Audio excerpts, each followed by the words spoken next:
إن الحمد لله نحمده ونستعينه ونستغفره ونعوذ بالله من شرور أنفسنا ومن سيئات أعمالنا من يهده الله فلا مضل له ومن يضلل فلا هادي له أشهد أن لا إله إلا الله وحده لا شريك له وأشهد أن محمدا عبده ورسوله صلوات الله وسلامه عليه قال الله تعالى في القرآن العظيم بعد أعوذ بالله من الشيطان الرجيم يا أيها الذين آمنوا اتقوا الله حق تقاته ولا تموتن إلا وأنتم مسلمون وقال تعالى أيضا يا أيها الناس اتقوا ربكم الذي خلقكم من نفس واحدة وخلق منها زوجها وبث منهما رجالا كثيرا ونساء واتقوا الله الذي تساءلون به والأرحام إن الله كان عليكم رقيبا يا أيها الذين آمنوا اتقوا الله وقولوا قولا سديدا يصلح لكم أعمالكم ويغفر لكم ذنوبكم ومن يطع الله ورسوله فقد فاز فوزا عظيما ثم أما بعد فإن أصدق الحديث كتاب الله وخير الهدي هدي محمد صلى الله عليه وسلم وشر الأمور محدثاتها وكل محدثة بدعة وكل بدعة ضلالة وكل ضلالة في النار أعاذنا الله وإياكم منها. Assalamu alaikum wa rahmatullah. Northern beaches, oh dear.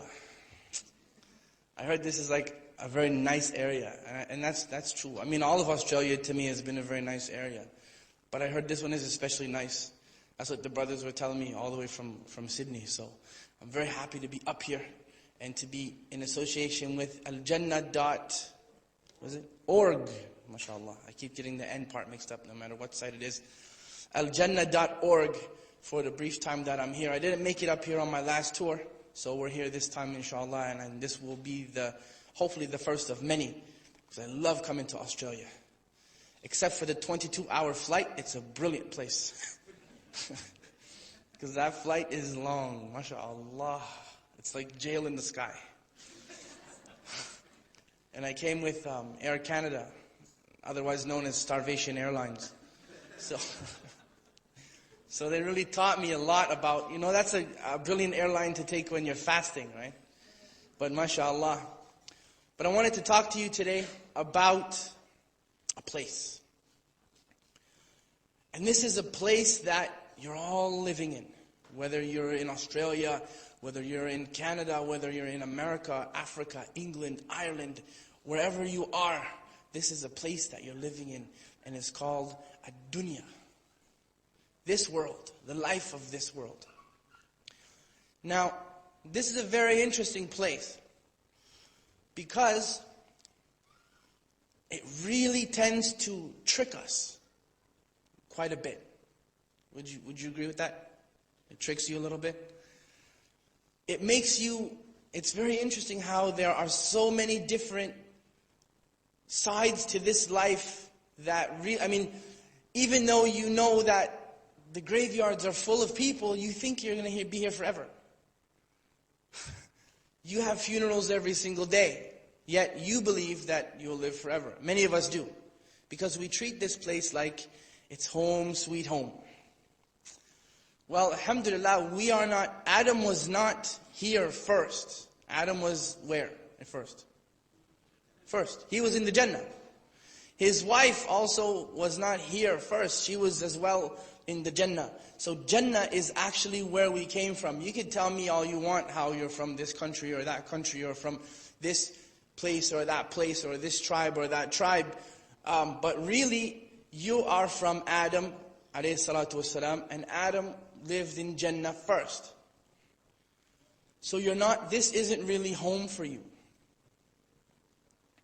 Now we understand that we have to live here and we have to get the halal from here. And we're always asking Allah, رَبَّنَا آتِنَا فِي الدُّنْيَا حَسَنَةً وَفِي الْآخِرَةِ حَسَنَةً وَقِنَا عَذَابَ النَّارِ. We're always asking Allah subhanahu wa ta'ala about that. But I wanted to just remind you of the damage that this place can do once it is the focus of someone. I wanted to share with you 4 stories in the time that we're here. 2 of them are hadith, and 2 of them are parables. They're not exactly true. And I wanted to share the first one, which is a hadith, and it is found in the Sunan of Imam at-Tirmidhi. And it deals with Isa alayhi salatu wasalam. Muhammad sallallahu alaihi wasallam has told us about this story, but the story deals with Jesus alayhi salatu wasalam. And we Muslims, we believe in Isa. For those who may not, are there any non-Muslims here? Well, in any case, those who are listening on the website, we do believe in Isa alayhi salam, Jesus. We believe that he was born from a virgin, Maryam, or Mary, if you want to say it in English. We believe that he did many miracles by the permission of Allah. And we believe that he is one of the highest messengers of Allah. We do not believe that he is the son of Allah. We believe that he's the son of Mary. And we believe that he was taken away, not killed. And he will be brought back to us one day, inshallah. After some time will pass. And that's just a brief outline of the beliefs of the Muslims regarding Isa. But this hadith deals with Isa and his companions. They were about to go on a journey. So Isa alayhi salam, he sent one of his companions to get food, and he gave him some money. So he went out to the market, and it wasn't that much money, really. It wasn't a whole lot of money. So he bought 3 loaves of bread. And he wanted to be, he got a little bit hungry on the way back, so he took one of them and ate it. So he came back to Isa alayhi salatu wasalam, and he gave him the 2 loaves of bread, and Isa said to him, he said, who ate the 3rd loaf? And this man said, there are only 2. Didn't really answer the question, just said there are only 2 loaves. It's obvious, right? It's only 2. So Isa became quiet, he became quiet, and they went on their journey, and they traveled together with their companions. They came upon a deer. You have deer in Australia? What do you call them? Deer. Venison, right? You have it here? Okay. The weather's too nice. I thought that's only for cold places or whatever. So Isa and his companions, they came upon a deer. And they hunted him and they killed him. And they were cooking him. And they were eating from him. So Isa alayhi salam, he made a dua to Allah. And he said, oh Allah, give this deer back its life. Can you imagine, akhi? You're eating your kibbeh or whatever, your kebab. All of a sudden it comes back to life and runs away. Can you imagine? You guys never recover from that, right? You'd be in hospital.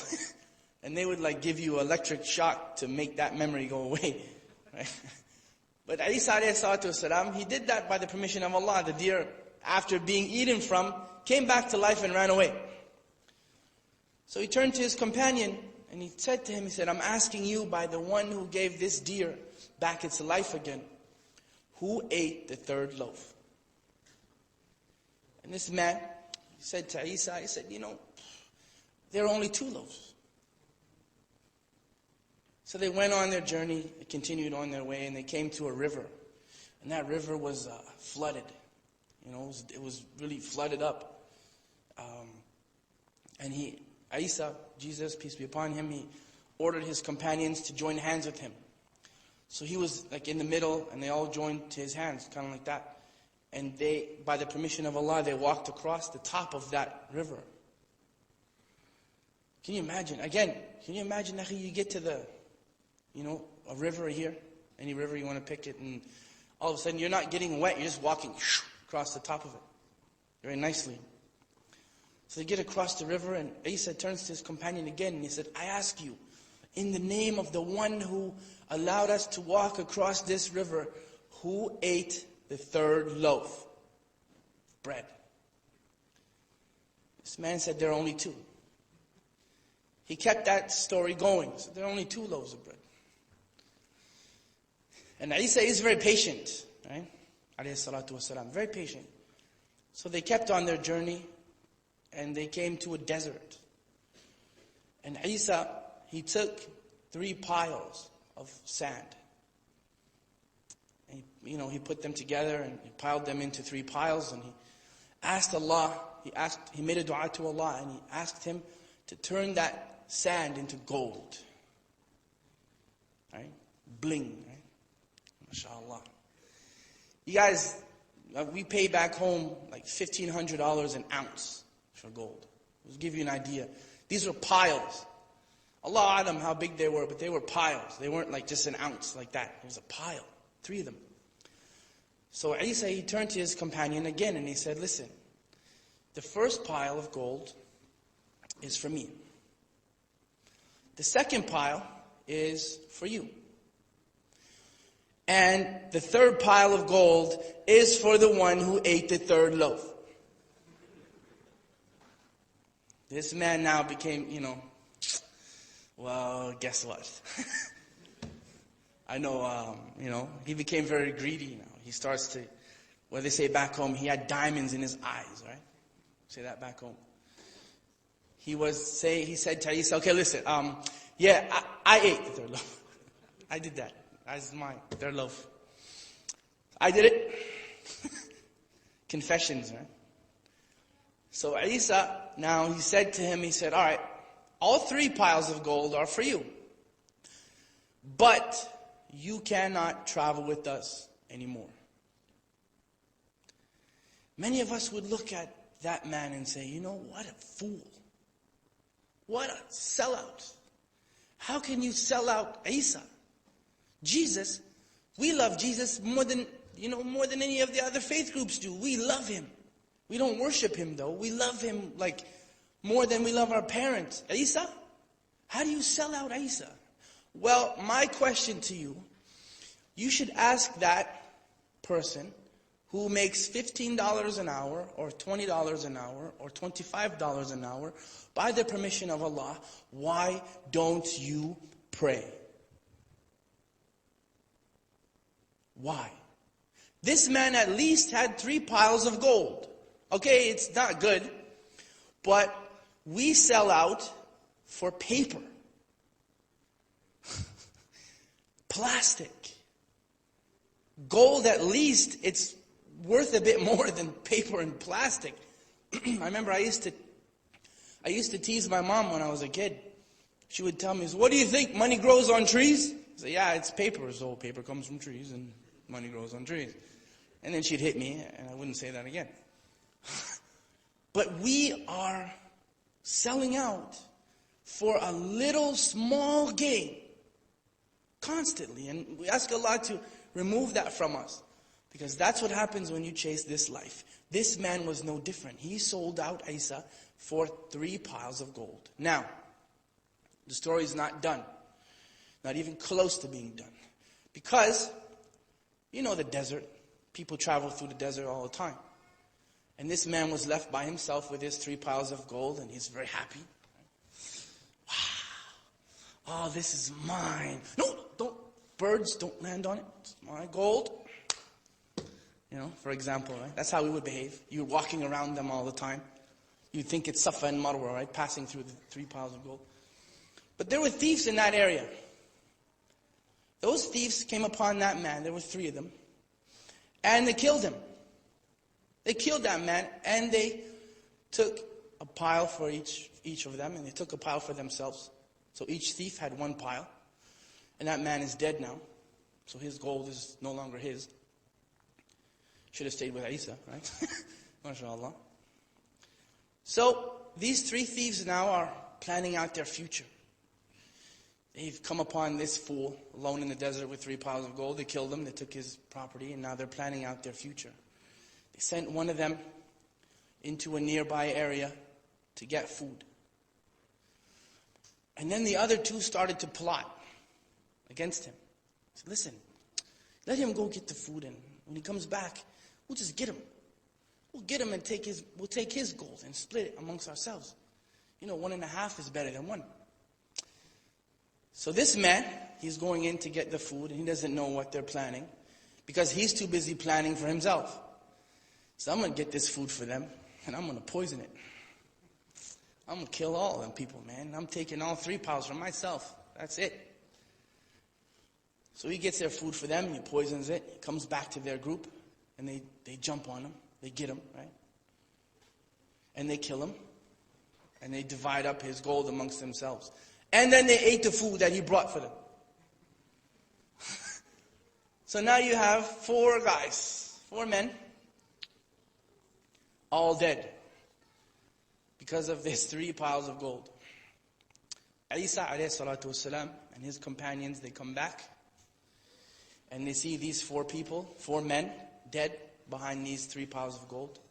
And Isa turns to his remaining companions and he says, this is what will happen when someone puts his focus on this world. And this is what this world will do to someone who makes it their focus.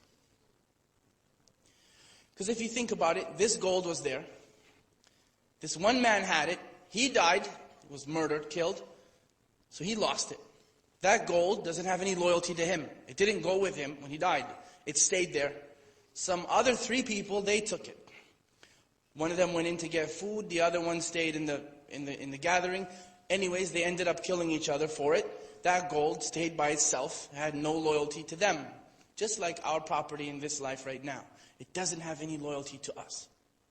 When you leave from here, brothers and sisters, no matter how old or how young you are, you will leave your big houses and you'll leave your money and your nice cars and your pretty wife, brother. MashaAllah, wajazallah khair, she may marry someone else. That's halal in Islam for her to do that. Your prince of a husband, sister, he may marry someone else. Probably will. It's halal for him to do that. But Muhammad ﷺ, he added something to this story. And he said, when someone makes al-akhirah their focus, Allah will join their affairs for them. They will never see poverty in their heart, like they'll never know poverty. See, this man, when he stole the loaf, he was hungry. He was thinking about being hungry. He wasn't thinking about traveling with Isa. So Allah made him see poverty. He saw his hunger. So Allah will, that person will not see poverty. And this life, the wealth of this life will come to him or her even when they don't need it. Even when they're not asking for it. They will get from it incredibly quickly. If you look at the story of Abdurrahman ibn Auf, radiallahu anhu, there were caravans of wealth that were distributed on his behalf after he died. He came into Medina and the only thing he said was, show me the market. He did his business. He was blessed in his business. He gave for the sake of Allah. Allah gave him more and he gave, and Allah gave him more, and they competed with each other, of course. Inna Allah wa razaqu dhul quwwati al-mateen. The source of all wealth is Allah. Anyway, that's Allah is, mashallah, has everything and needs absolutely nothing. So you as a servant of Allah get everything. But there's another side to that story. And Muhammad ﷺ said that if you make this life your focus, you will see poverty before your eyes. Meaning you could live in a nice house in the northern beaches, the nicest one. You could have the nicest car, you could have the nicest clothing, you could have the nicest appliances, and you will think you're poor. I don't have anything. How can I, what do these people want from me all the time asking for sadaqah? I'm poor, I don't have anything. So that person will see poverty before their eyes, number one. Number two, his affairs will be disjointed. You see, if you know the stress levels in the wealthier countries. I spent a year in Kenya, and many of the people that I stayed with were quote-unquote poor. You'd call them poor. Canadians would call them poor. But you'd see them in the morning doing their work singing. Singing. Us in North America, we go to work and it's like, singing, we don't even smile. How much do you make, brother? I make $100,000 a year, man, but I really deserve more than that. He's on the train looking like Scarface, like he's going to kill somebody. Assalamu alaikum, akhi. Doesn't even look at you. If you get the salam, you might get the bobblehead, right? You might get that nod. He will see poverty before his eyes. His affairs will be disjointed. And he will only get what Allah wrote for him. So, brothers and sisters, which side would you like to be on? Every day we should be asking ourselves that question. Every single day. I have another story for you. This story is a bit comical. It's not true, though. The characters in it don't exist. but the lesson in it is, I believe, accurate. And this brother, this man, he goes out, man, he's looking for a wife. Akhi, some of you brothers in here like that? Looking for a wife, mashallah. They'll never say because they're shy, right? But in his heart, he's going, yes, that's me, Hafsa, that's me. So this man is looking for a wife, and he finds this beautiful girl. So beautiful, she's amazing. Amazing, man, like, to him, she's perfect. MashaAllah. She is perfect. To him, at least. So he goes to his dad and he says, Baba, right? Abi, Dad, come with me and talk to this girl. I want you to see her, man. She's so perfect and I believe I could really marry her and she's amazing. I'm so in love with her. Ho ho ho. Pyara hota hai divana sanam. I love her. Uhibbaha. Right? MashaAllah. The dad goes with him and sees this amazing vision of a lady, of a girl. He goes to his son and says, listen, man, you're not good enough for her. I am. I want to marry her myself. Who are you? So this dad now became in love with this girl. Can you imagine? Subhanallah. So this son of his, he's upset with his dad, right? You might give your dad a lot, man, but when you're in love, no one else matters, right? MashaAllah. So he's really upset with his dad. So they agree to go to the local Amir of their area. So they go to the Amir. The Amir hears about this lady and says, bring her to me. I want to meet her. What's this lady that you guys are so obsessed with? And they bring her and the Amir comes out and says, listen, both of you guys are no good. I'm the Amir. I want her for myself. I didn't know she was here. I didn't know she was here. I'm taking her from both of you guys. So now you have these three guys upset with each other about this girl. They agreed to go to the Sultan. I think you know where I'm going with this, right? They come to the Sultan and they state their cases, and Sultan brings out the girl and he says, listen, all three of you guys are no good. I'm the Sultan. She's mine. I want her for myself. So this girl finally speaks up. She says, listen, I'm going to do a test. I'm going to run as fast and as far as I can. And the one of you who catches me is the one who's going to marry me. Now I know, right, sisters, why did you make her like that? 4 guys chasing her. Because 4 of you would never chase one of us, right? You wish, brothers, right? 4 sisters. We eat so much, we couldn't run very fast or very far anyway, so, mashallah. So we have 4 guys chasing after this lady. And they're running far and fast and over hills and through valleys and through forests. And all of a sudden, this girl goes down a hole. She falls down a hole. And they're all standing around her in this hole, looking down at her. And she's looking up at them.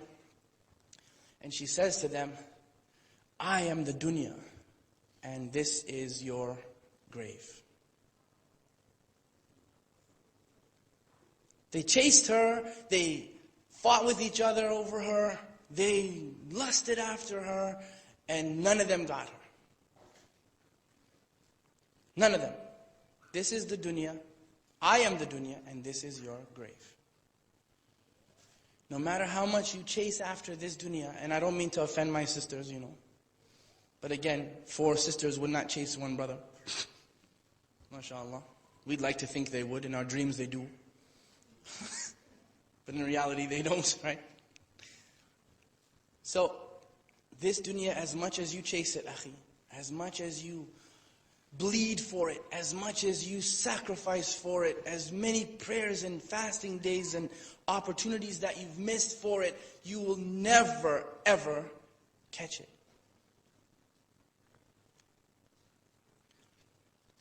So how do we get the dunya and earn the pleasure of Allah too?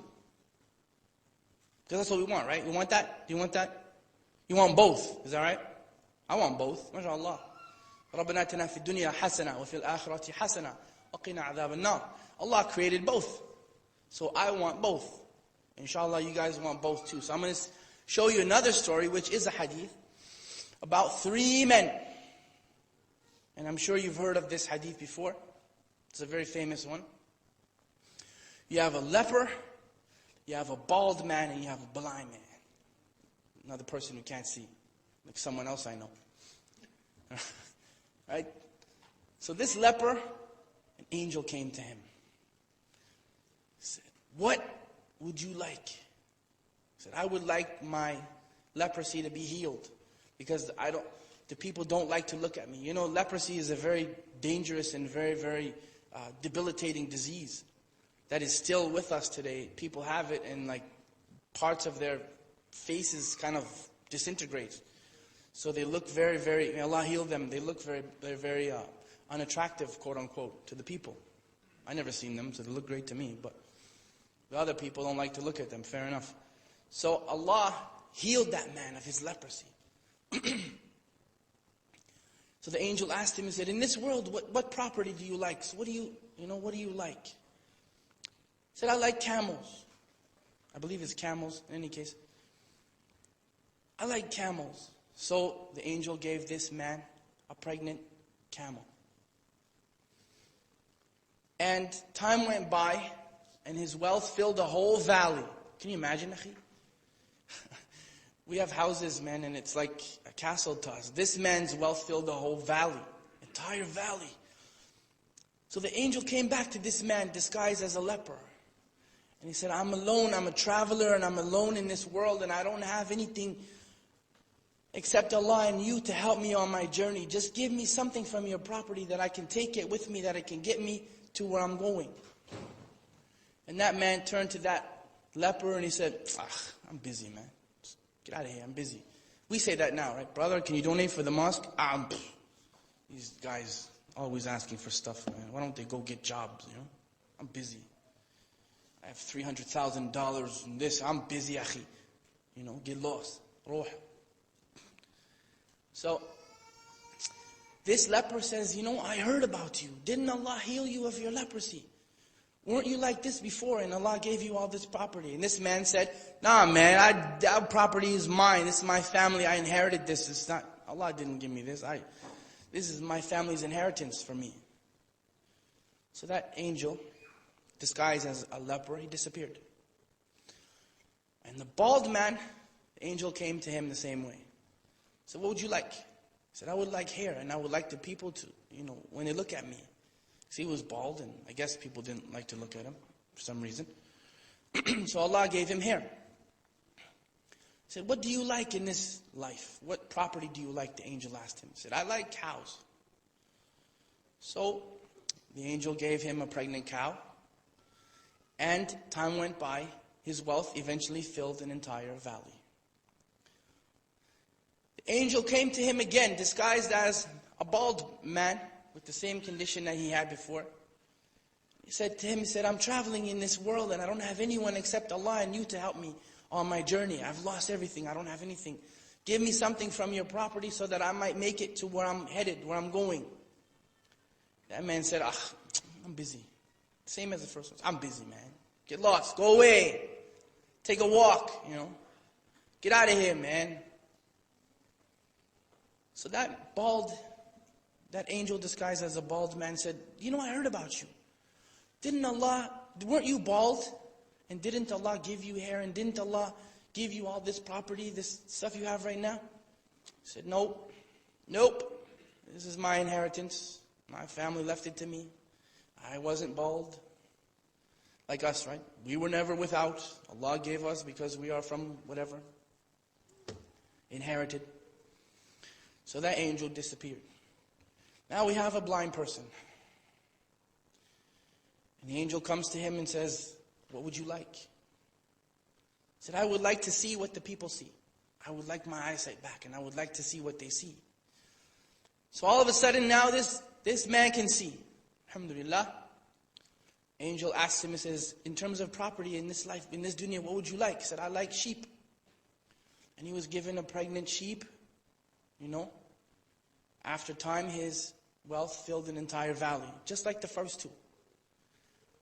Angel disguised as a blind person came to him after some time and said, I am alone on my journey and I have no one except Allah and you to look after me. Could you give me something from my property, from your property, that I can make it to where I'm going now? And this man smiled and he said, take whatever you want from my property. Allah gave it to me and He can give it to me again. Now think about what he said. He didn't say, take the skinny, sheep, that one, the old one. Take her, man. She hasn't given milk in 5 years, but whatever. Just give him the crap that I don't want. Get him out of here. He said, take whatever you want from my property. Meaning that man could have taken the whole valley away. He said, Allah gave me before and He can give me again.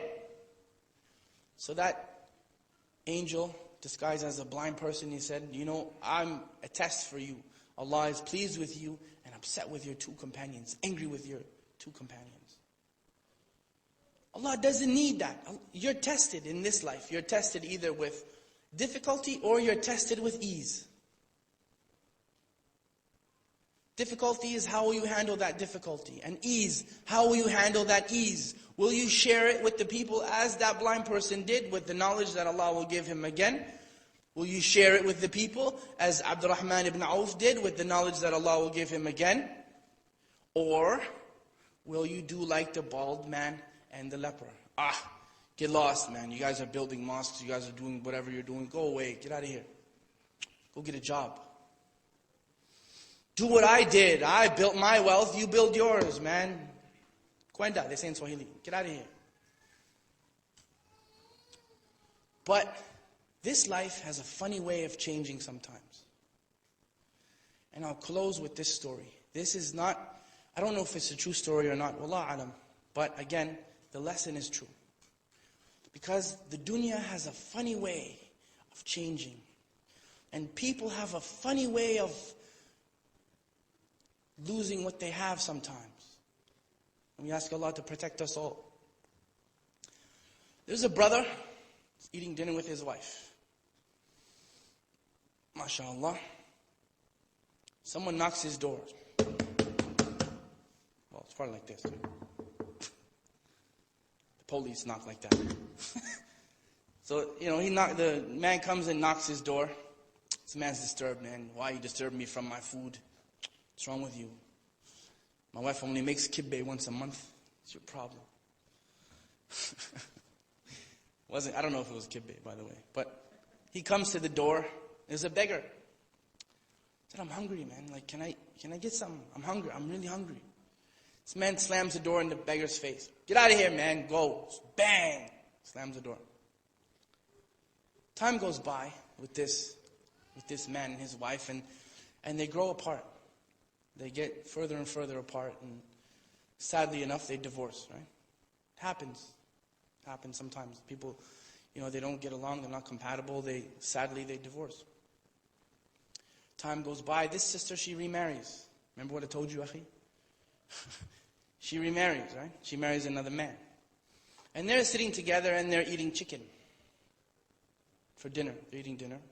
A knock comes to his door. He gets up and he answers the door, and it's a beggar. He said, I'm hungry. I don't have anything. I have nothing, and I'm really starving. Can you help me? This man takes the whole dinner, the whole plate, and gives it to that beggar. He closes the door and he turns around and his wife is crying, right? He says, why are you crying? Are you crying that I gave all our food away? Our sisters worked very hard on our food, man, so just cooked that all day. Missed all the soap operas just to make his food. So, I know our sisters don't do that. And this one didn't do it either. Right? She wasn't doing that either. She was crying though. She said, why are you crying? What's wrong? What's your problem? What's up? You upset that I gave the whole food away? She said, no, I'm not upset that you gave the whole food away. That beggar was my first husband.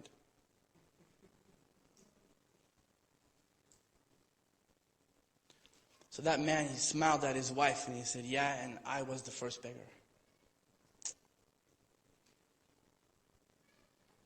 That man was your first husband and I was the first beggar. Remember the one the husband threw away? Let's get him out of here. Go away. That was the first beggar. The position changed. Allah changed them. And the first husband became the second beggar. And the first beggar became the husband. Be very careful. Be very careful when you bleed for this life. When you give your essence for this life. When you try your best. Be very careful. Because this life is not loyal to anybody. This dunya is not loyal to anyone. The loyalty that you get comes from the one who put the sun in its place. The one creator of everything that is created. The one Lord of everything that exists. Allah subhanahu wa ta'ala is the source of all wealth. So put your trust in Him and Him alone.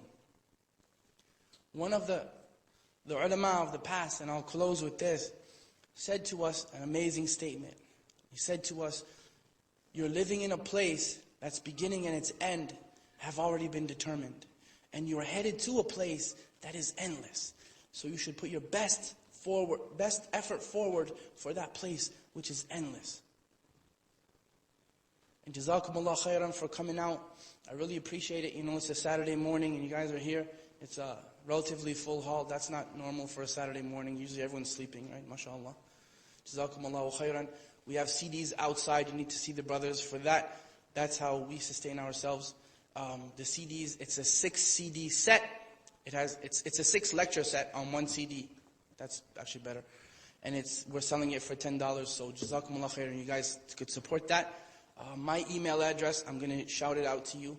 It is Malik, M-A-L-I-K, 902 @hotmail.com. So if you want to, yell at me for anything, ask anything, whatever, comments, feedback. I like comments and I like feedback because it helps me do my job better. So the email is malik902 @hotmail.com. وجزاكم الله خيرا وذلك ما عندي وصلى الله على سيدنا محمد وعلى آله وصحبه وسلم. السلام عليكم ورحمة الله تعالى وبركاته.